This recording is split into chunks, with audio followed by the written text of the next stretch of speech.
কি জলে? জি ভাই, জ্বলে। কারণ এখন যে অবস্থা, গরমের টেলায় সবকিছুই জ্বলে। मेरे हाथ में तेरा हाथ हो। যখনই জ্বলা এবং গরম একাকার হয়ে গেছে, তখনই তুমি বাংলাদেশ ছেড়ে দুবাই চলে গেছে।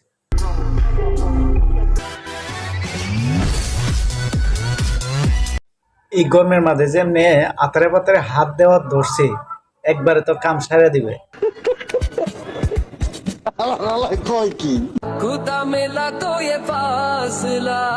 তবে হাত করিয়া আর উনা আঙ্গুল উঠাইয়া কি বুঝাইতেছে আমি কিচ্ছুই বুঝি নাই। আপনারা কিছু বুঝে থাকলে কমেন্টে জানিয়ে দেন। তো আমাদের নিউ ব্লগ আসতেছে, এটা সবাইকে বলে দাও। এটা কিতা কইতাছি, অপু ভাইয়ের নতুন ব্লগ আইতেছে, তাহলে তো বাংলাদেশের ব্লগারদের একবারে সর্বনাশ হয়েছে।